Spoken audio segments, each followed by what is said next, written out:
Hello, Sandy. I'm so excited to talk to you again. I feel like it's been a while. We took a little bit of a Oh, break. we did go a little bit early. It is great to see you. Happy people will be listening to this on Thursday, but we're taping it on Friday. So we say happy Friday. Don't be confused. Right, right, right. I wonder if we should just start posting on Fridays so But, we but, can. but let's be real. Actually, let's be real. The ideal. People listen or watch anytime. So Yes, it very drops on Thursday, but quite frankly, a lot of people play catch up later. So it's all good. yes. Yeah, yeah, yeah. Whatever Very your day is, I hope it's wonderful. It's sunny in yes. Durango. It's good. Good. We have a nice day here in Omaha too. I'm so happy spring is here. It's Mhm. going to be Mother's Day weekend. You were traveling last weekend. How Yep. was that? It was wonderful. We had our first real hint of, I'd say that very warm spring summer. We went to St. George, Utah, which is absolutely beautiful, and Zion National Park, and did some hiking by the Collab Yeah, Canyon. yeah. It was literally hot there. So what was funny is our episode last week was Pack It Up, right? Pack It In. Sorry, it was Pack It In. Yeah. Oh, Amy, full circle on that. I was a horrific packer. So I packed jeans, and because I have not circulated into my summer clothes, I do put away, I do two changes. I do kind of that summer, spring, summer to fall, and then I do the winter, and then I flip them out. So I brought jeans, long sleeve shirts, but they were light. It was hot there. I ended up doing laundry, and I basically lived in t-shirts and athletic shorts because it was just too hot to wear the pants and The the, yeah. jeans. So when I came back and I hung everything up, I went against everything I said and Pack It Up, because I would tell you 80% of what I packed, I never touched, between the boots, the shoes, the outfits, and I just rewatched. I could have lived out of the knapsack. So Uh, Interesting. Isn't that interesting? So it's interesting too that you did that after we had the conversation. right. But a lot of it was probably weather driven, not like, The poor planning was mainly weather driven. And yeah. I mean, come on, we're hanging out with friends, we're in the mountains. Why did I pack all these little, what was I going to do? Hike in jeans and a little flowered shirt with boots, right? Right, We went out to right. dinner one night. I really needed one outfit for dinner, and that was it. Yeah. But Yeah. it's all You know, good. it's identifying, noticing what was important in the time. And it wasn't about what you were wearing. It was Right, about spending time with your friends and right. going and experiencing nature. So very And cool. being Okay. and being comfortable. And being comfortable. Right, right, right. That's so true. All right, so today we're talking about milestones modified. We're kind of going through this month of May is starting, and kids have been experiencing prom. We have graduations happening. Um, I know weddings are starting to happen. They've been Mhm. postponed. So, like, all of this stuff is getting modified. And so that's kind of the topic of discussion today.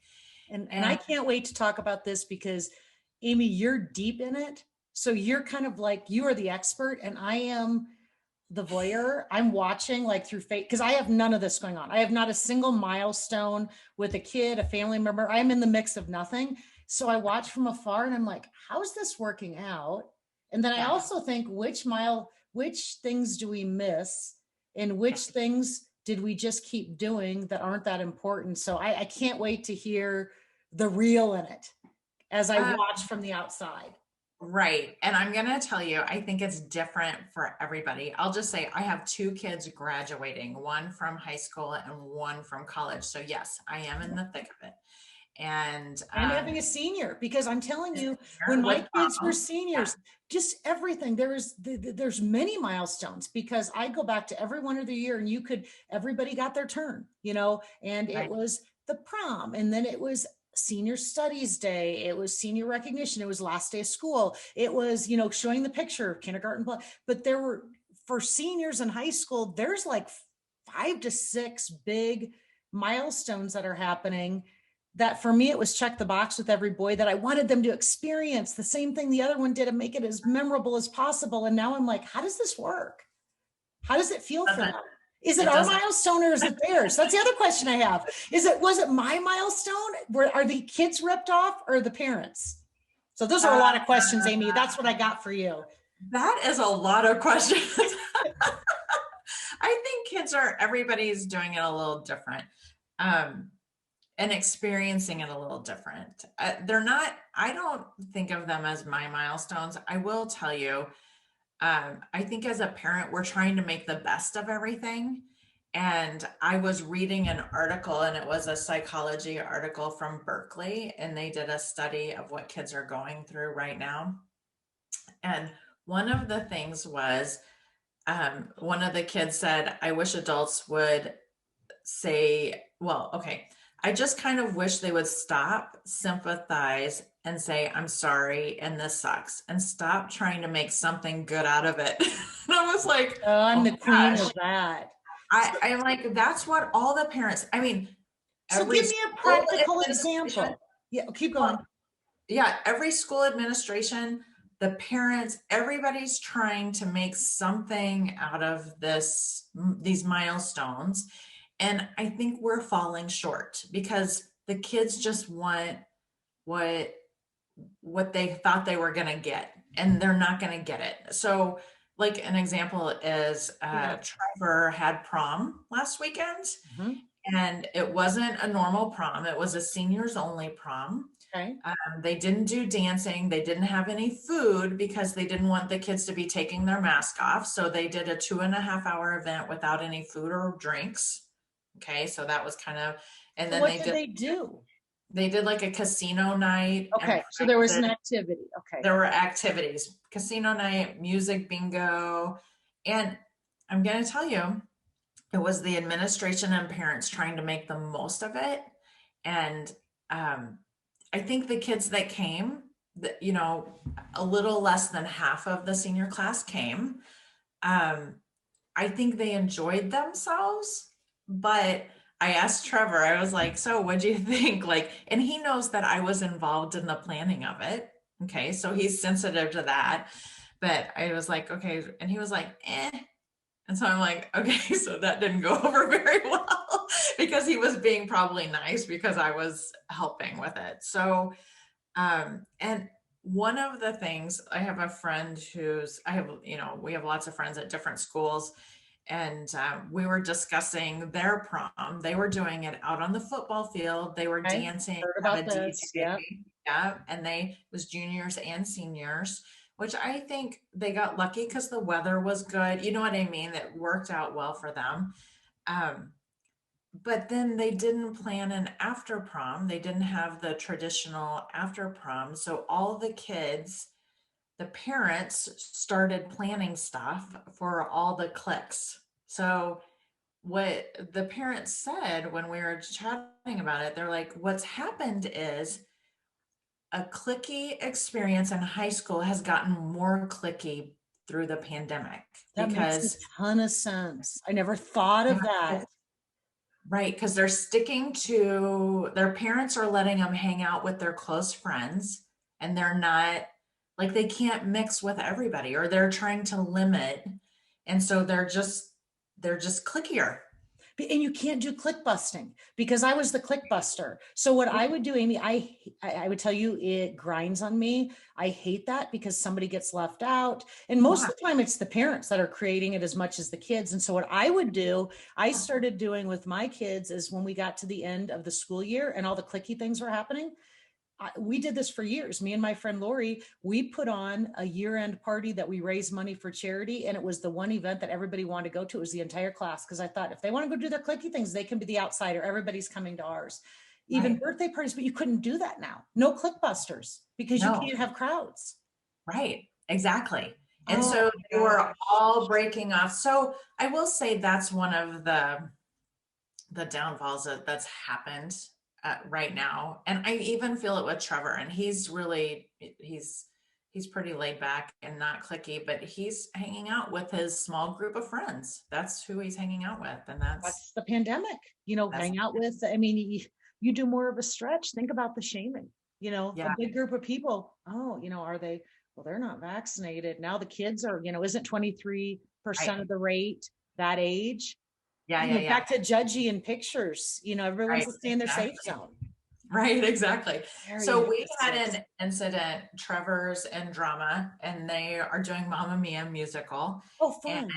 It's very fun. They did their first performance. Their weekend performance was Thursday, Friday, Saturday, Sunday. They were able to perform Thursday night. We went, thankfully. We laughed, we sang the whole time. It was a wonderful performance. No mask for performing, correct? Oh, they did wear mask. They wear The mask performing. performers, Okay. yes, Okay. because they're at the high school. The high school requires everybody to wear mask. Okay. So they're wearing mask, performing great.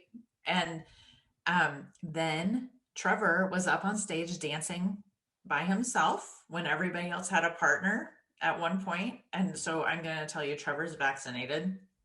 But we saw that, and I asked him, I said, so, where's your partner? Oh, she's sick. Okay.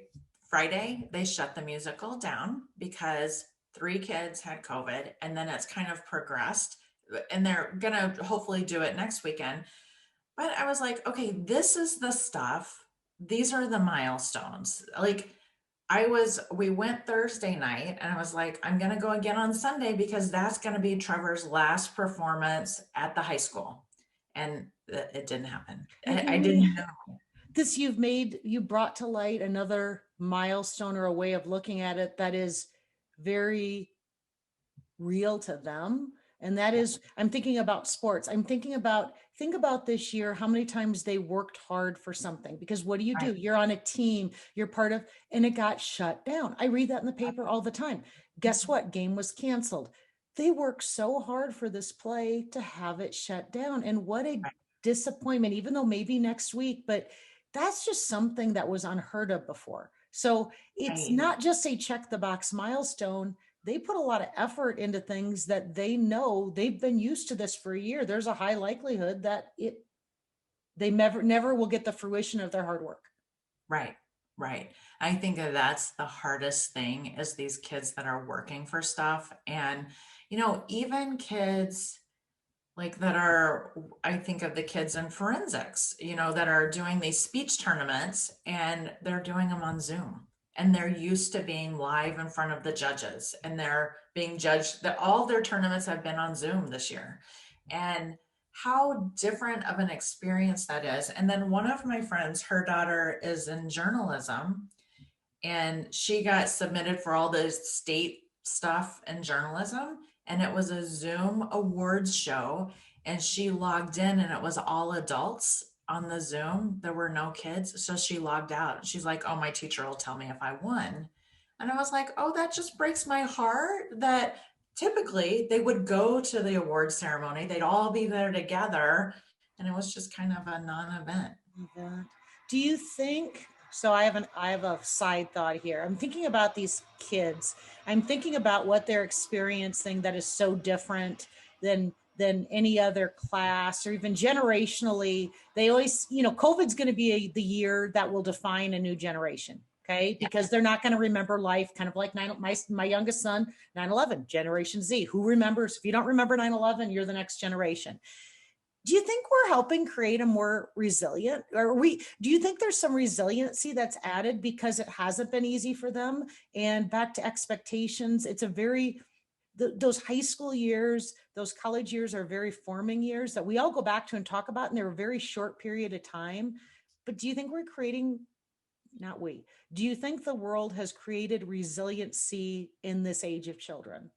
So that's interesting that you asked that question, because before our call, that's the article. I was digging into some research. I was like, are we creating more resiliency? Because in my mind, that's what we're doing.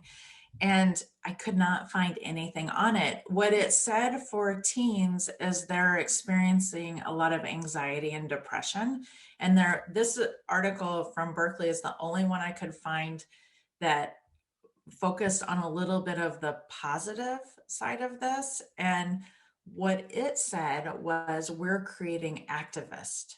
We're creating like that. Okay. empathizers and activists. So they're seeing what's going on. There's more empathy for people who are struggling, because I think the struggles are more forefront in a lot of our conversations, people who have lost their jobs.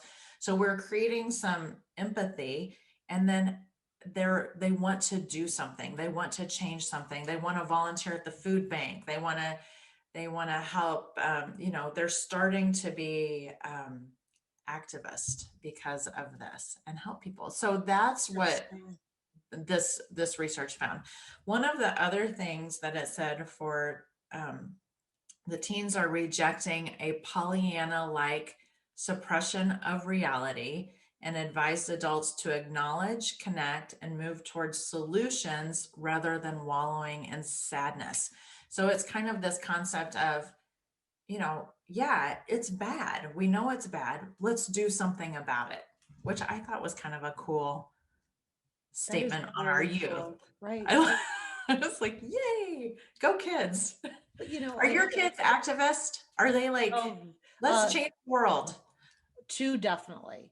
And, Yeah. and one, no, he's not an activist by any means, but he is very, he will quietly only do what he could never be a part of something that he does not believe in. He will not be vocal about it, but he will keep his circle tight, his beliefs to himself, and will walk away. So I don't know what you call that, but the other two, oh my gosh, Grant is a pure activist, like, and he's more in that generation. And this has given him, even though he doesn't have the milestones, the things that you've talked about, I think it's given him grace to find and be himself without being compared to everybody that went to UNL and now they're on their soft that are following that. Half of them might not know what they really want to do, but they're following the life script model put in front of them. And I think this has given him grace for Grant to be Grant. Good. So that's awesome. So another piece of this, I agree. I think it's giving permission for all these kids to think outside the box because so much is following through that they can say, not everybody's following life script like they normally do. There's like all this stuff. Taylor's decided to take a gap year. And I'm like, good for you. And I don't think if we had been in a normal time and she hadn't seen other people doing gap years like this, that she would have been like, I got to keep going. It would have been that life script. But one of the things that this article said, again, I keep quoting it. One of the kids said, I think I have a less clear picture of what my future looks like, but I have a better sense of what my future will feel like, which I thought that was really nice because it's not about. Took till I was 40 to figure that out. I'll give him credit. Right. Not that I had a great life, but I never thought that way until I was 40. And I wish I would have thought more that way when I was 20. Right, exactly. I was like, oh, that's so cool. So I think we are creating, I don't know if it's resiliency, but it is acceptance, I would say, of things that are different and look different. So, And I would tell you too, thinking back, you asked about my kids. If I look over the year as it relates to my kids, even though I'm saying, oh, I've got no milestones, I didn't have to homeschool anyone. We weren't really little bit of tuition, but it was pretty much a year of nobody in school, no milestones. But I would tell you, they all had setbacks because of COVID, job related, going on. Ben was finishing out, so online school related, a lot of different things. I mean, every one of them had some major adversity through COVID, girlfriend breakup, blah, blah, blah. They really came out of this. Like they're all in they kind of said, you know what, opportunity, I got to look at life differently. And I think and why I say I think they're thriving is I think it's what you just said.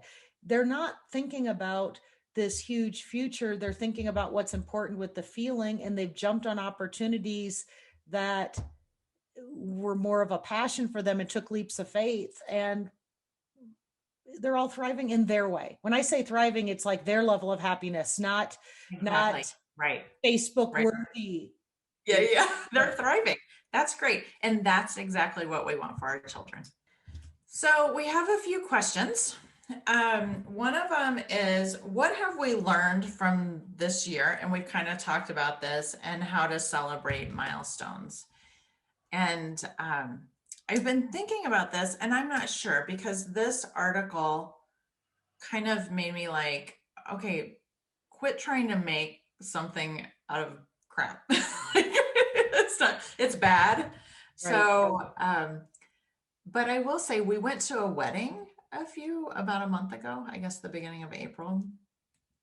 And what I discovered is it was about the people there. Like it was about connecting the stories, having those moments of supporting my friend who was the mother of the groom and just crawling around her and celebrating. So I don't know. What do you think? I'm with you. You could go through all these little points of this, that, and I tell you, relationships are where it's at. Yeah, And if whether good, bad, what the world's doing, what the weather's doing, what anything's doing, I think I've become, I know that all the other stuff is stuff. And at the end of the day, you know, health, love, stability, relationships are where it's at. And so maybe the learning for me is stick with the core and don't deviate with, and I like that quote that you talked about the feeling, right? right. And Yeah, rather than mapping out on a whiteboard what it needs to look like, stay with the core, which is the relationships and the impact, yeah, and yeah. everything else will follow. And what it feels like. It's funny, we're kind of tossing around downsizing. And I know I've talked about this before and moving to a more urban setting. And one of the areas we're looking at is Dundee.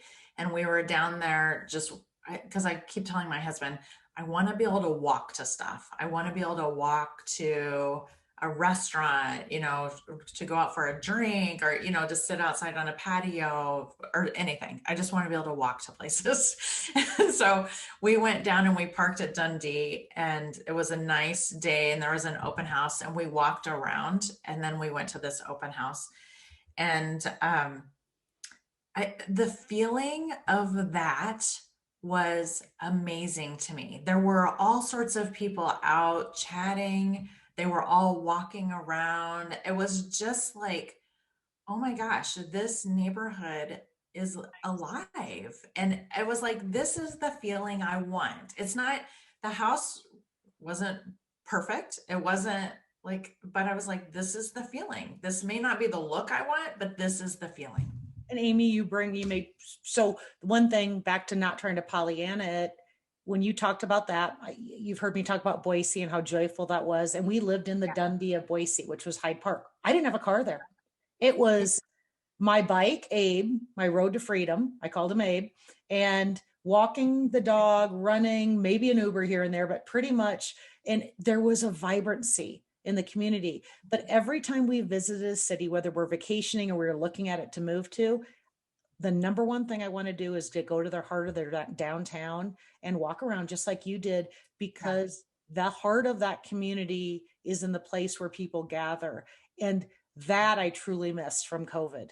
Like I get verklempt when I go downtown now and I see people and I see activity, because I remember it being a ghost town. Right. Right. I Yeah. remember that strangeness of nothing. So yeah, Yeah. I love that, and I hope you move there. I know. Well, you know I what? do. We will see. We have this issue where we have a 3-car garage right now. And I'm just going to tell you that is probably our biggest issue. Like, what do we do with all of this stuff in the garage? And my husband is kind of a tinker. And so finding garage space is Right. hard. So anyway, we will see what comes of all of it. I like it. I like it. Keep the progress. Keep us Yeah. updated on the progress. We just keep exploring. We'll see what happens. All right. So, what's the real in these situations and what's the ideal? I think I love what you had said with the studies in the beginning. Really, the ideal isn't trying to um, paint a pretty picture and work hard to make it right.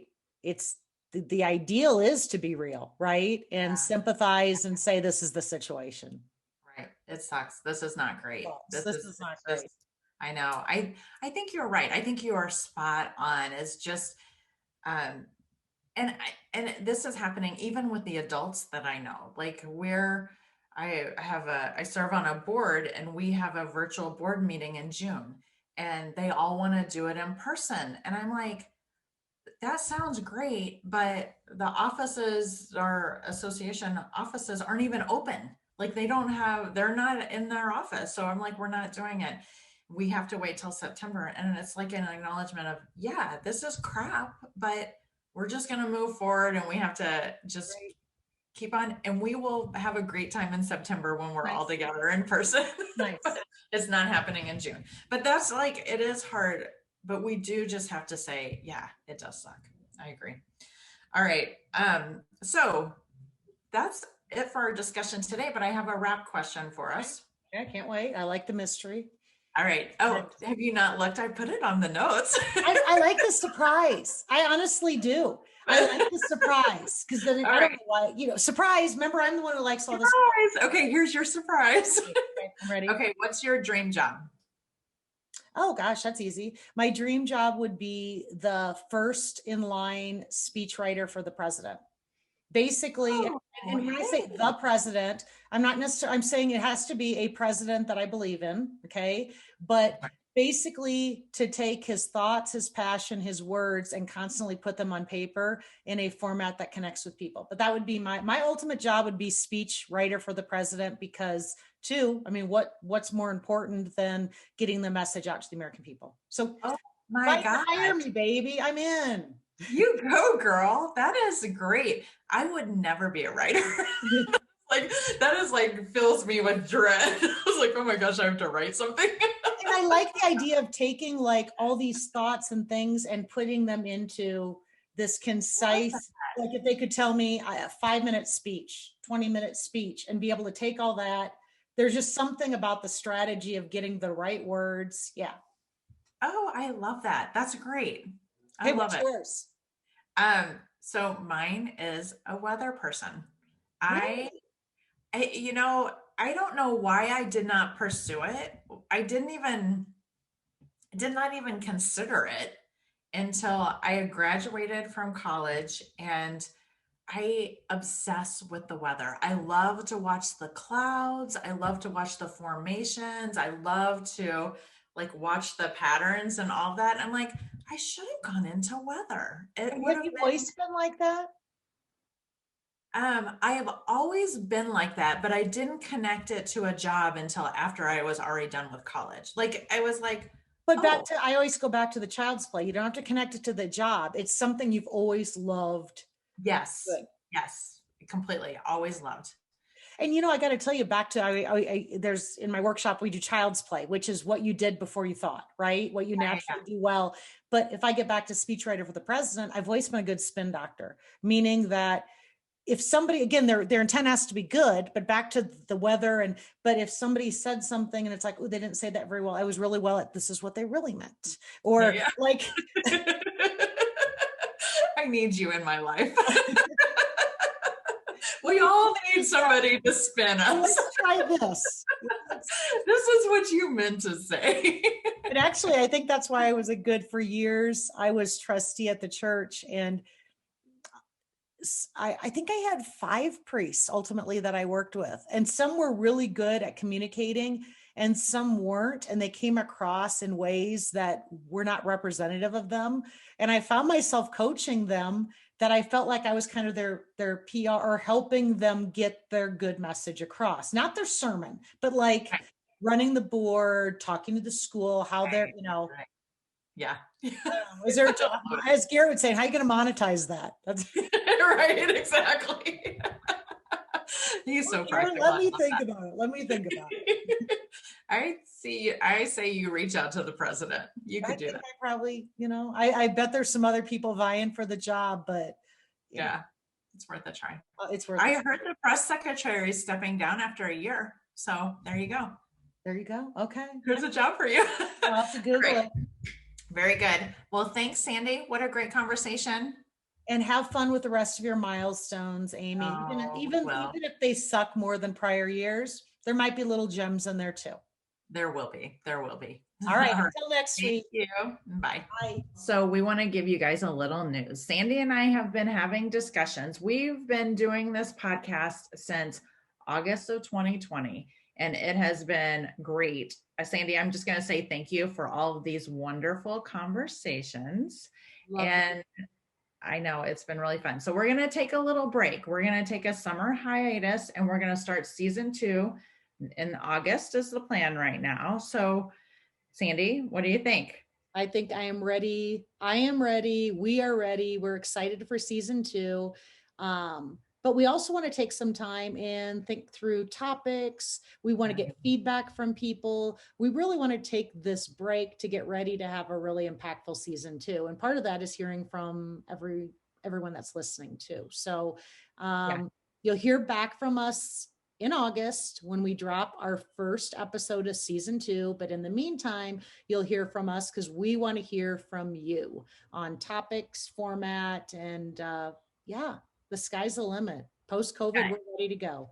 Yes, and we want to thank all of our listeners because I'm just going to tell you this 9 months that we've been doing this, we've had great feedback. We've adjusted, we've shortened, we've come up with topics because people have texted us or emailed us, and just thank you to everybody for listening. We're excited to continue the conversation in the fall.